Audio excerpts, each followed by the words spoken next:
संविधान की ऊपर चर्चा करने के लिए आपने मुझे मौका दिया।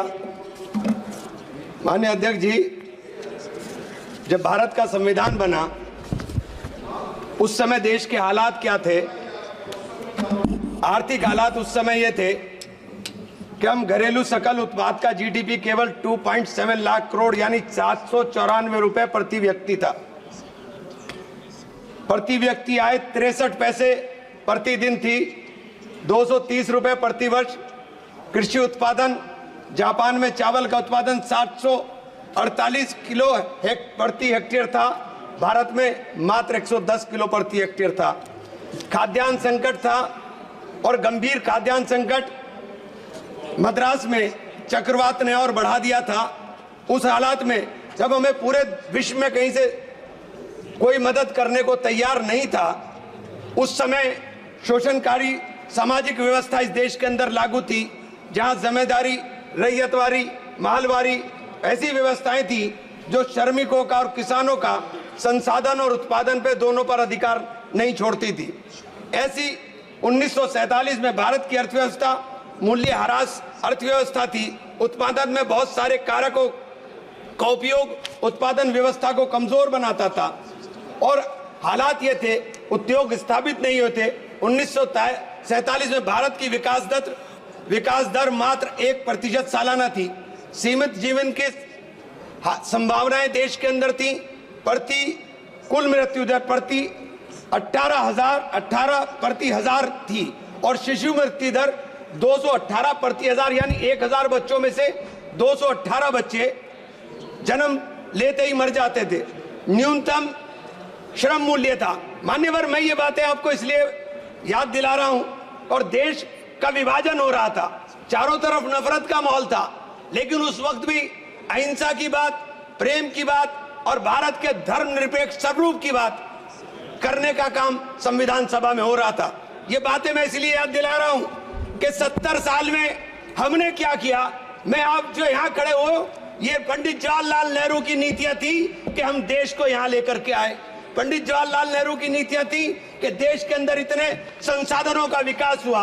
ये बातें मैंने आपको इसलिए बताई कि बार बार कहा जाता है कि उनका योगदान क्या था। ये उनका योगदान था, ये उनका ही ब्लूप्रिंट था कि हमने देश के अंदर हरित क्रांति लाए। देश के अंदर हमने किसानों को आगे बढ़ाने के लिए, औद्योगों को आगे बढ़ाने के लिए, लोगों को रोजगार देने के लिए एक नया ब्लूप्रिंट तैयार किया। नहरें बनाई, बागड़ा नागल डैम बनाया, वो तमाम चीजें सिंचाई की व्यवस्था थी और ये उस हालात में थी जबकि हमारी आर्थिक स्थिति देश की बहुत कमजोर थी।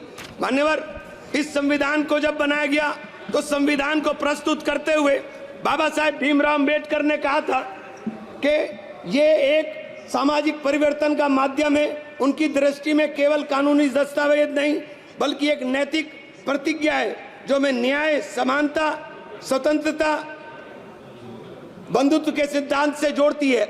आज इस पवित्र ग्रंथ के संरक्षक के रूप में हमें अपने इन आदर्शों के प्रति अपने संकल्प को दोहराना चाहिए।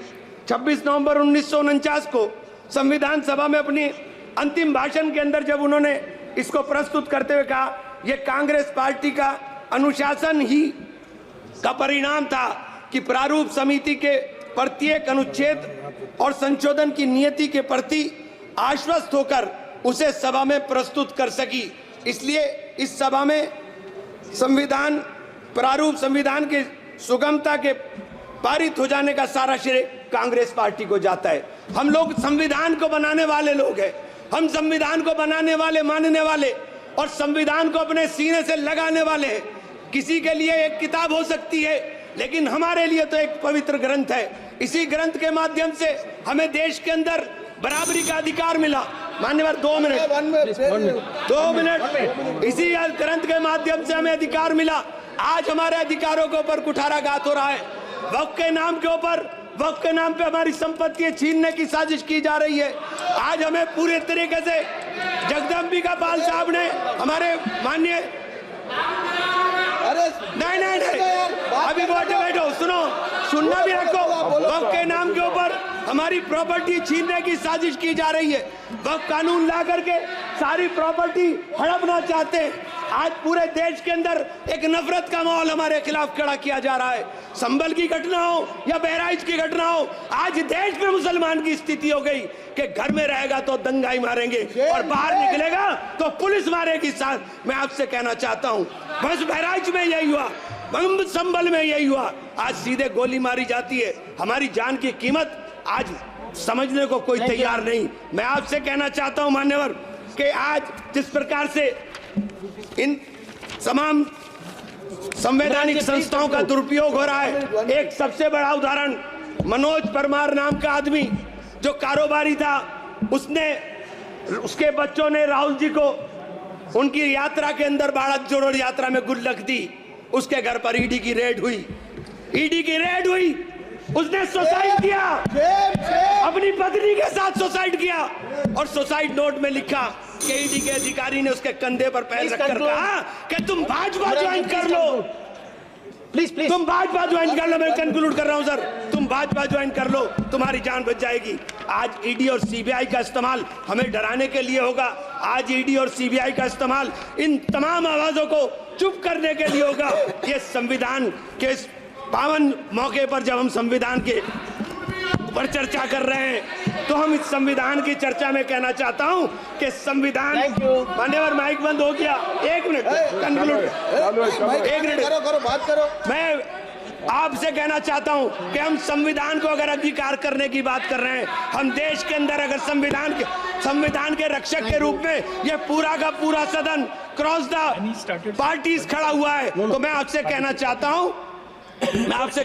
हूं कि आज आपने, क्योंकि मुझे आपसे इजाजत चाहता हूं, माननीय, धन्यवाद।